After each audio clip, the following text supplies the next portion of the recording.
Good evening, everybody. It is Thursday, November 2nd. It is about 6:06 p.m. And just driving up to Minnesota. I'm up in northern Iowa right now. And just wanted to ramble about a few things like I normally do.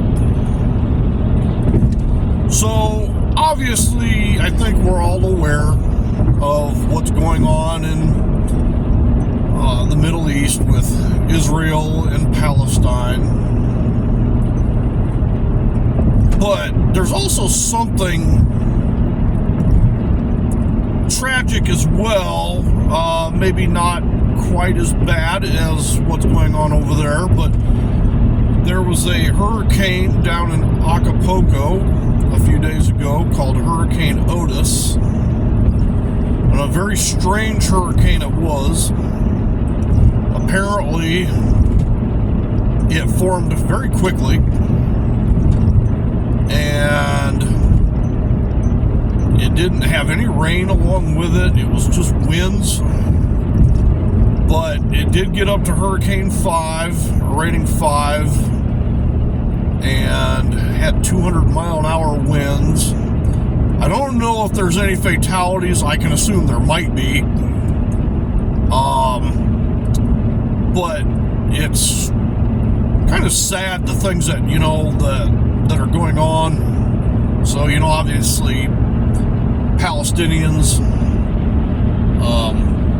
are literally being bombed and killed inside refugee camps. And obviously, people that are trying to eke out a living in Acapulco have had their livelihoods destroyed. And so I was watching a video from one of the creators that I follow. So he goes by the name of Dollar Vigilante. His name is Jeff Berwick, and you can actually find his videos. You can either find them at brighteon.com, or you can also find them at vigilante.tv. I actually kind of prefer the videos over at vigilante.tv because when you download them, which I do, I download a lot of videos to my phone, but the reason I like downloading from there is because it actually downloads the video, whereas over at Brighteon, it only downloads the audio, but I want to be able to see what, because he does a lot of, walking and talking with his dog, and he lives down in Mexico. But anyway, so he put out a video yesterday, and it's actually the aura that he was putting off was actually kind of amazing after having watched him all these years. And he didn't seem depressed, but he definitely seemed humbled with all the craziness going on. So, and it just kind of with all these events that are taking place in the world, the people dying and everything, it's just it dawns on me, or maybe it already did, but it reinforces the thought that it's kind of like the love that you put out into the world is hopefully the love that you can get back. I know Zig Ziglar, who was a motivational speaker many years back, and he had a saying that went something like, if you help get enough other people what they want, then you can get what you want. I don't remember. It's along that line. So in other words, the more you help people, the more you in return will receive. And so I'm thinking in my head, these people that are not having very much fun in life right now because of where they're at in the world. And I don't know if you're the type of person to donate money or do whatever you can But, you know, it's kind of like maybe put these people in your thoughts and prayers and hope for a safe and timely conclusion to everything that's happening. I don't know, just some random thoughts off the top of my head. In response to, not that many people watched it, but the video that I did the other night regarding how to create a more secure voting system, somebody made a very, very good suggestion. In fact, I think it's probably even better than my suggestion. So I made the suggestion that everybody should have some sort of like voting number that's anonymized. And I've actually thought about that for a long time, but the problem is you know, trying to keep track of that number and everything, and it's just like, you know, it could be potentially problematic. You know, it's just one more thing for you to try to keep track of. He came up with the suggestion, and I really like it, is that every ballot should have a serial number with a matching detachable stub of sorts. So in other words, like when you go to vote, you would fill out your ballot, and then at the bottom of the ballot, perhaps it's like a voting thing that you can tear off that has the same social or the tracking ID on it, or number, whatever you want to call it, serial number. And so you have the stub that matches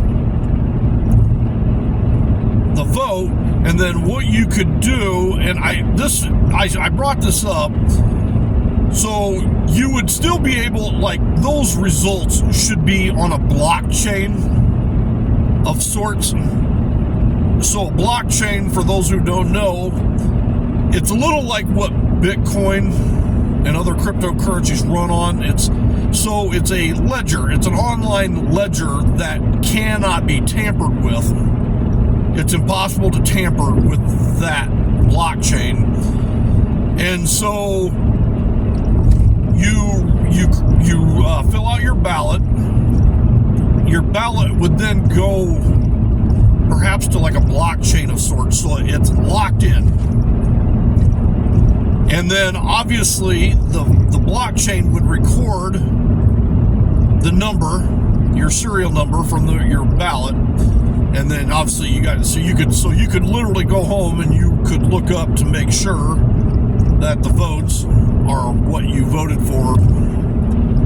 And yeah, I don't know. I mean, it's a better system than what I was coming up with. And I'm sure that other ideas from people out there might even have just as good, if not better, suggestions. Regardless, I think we can all agree that there's no reason not to have a secure and honest voting system so that the people can trust that whom they voted for is actually whom they voted for, and the votes are tabulated correctly.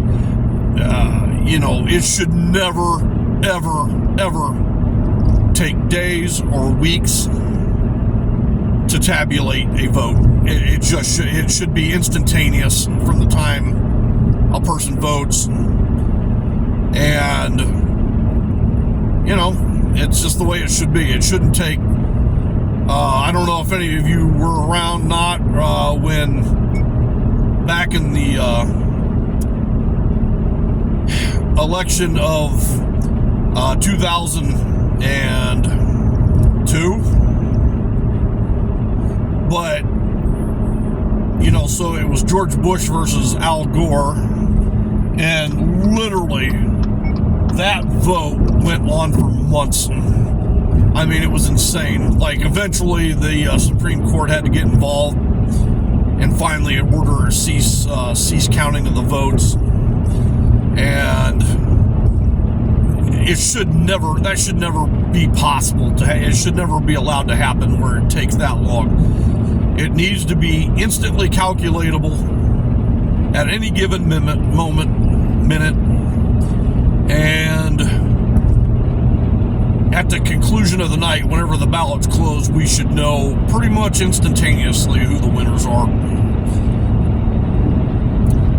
So, anyway, just some thoughts, just me spouting off.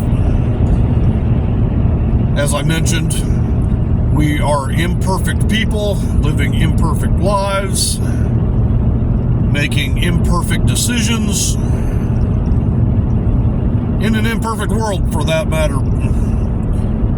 So, nothing will ever be perfect, but what you can do is you can attempt to make things better than they are. And I don't know, it's just some thoughts. The weather today is much nicer than it has been the last couple days. At this time, the last couple days, it's been like into the high 30s. And right now, let me see the temperature. Okay, so the temperature on my dash says 51 degrees, and that is in northern Iowa.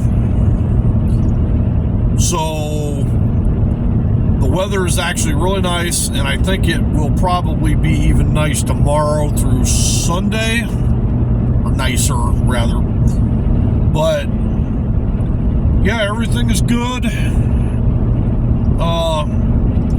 Just been doing a lot of heavy thinking lately, trying to contemplate different topics and subjects,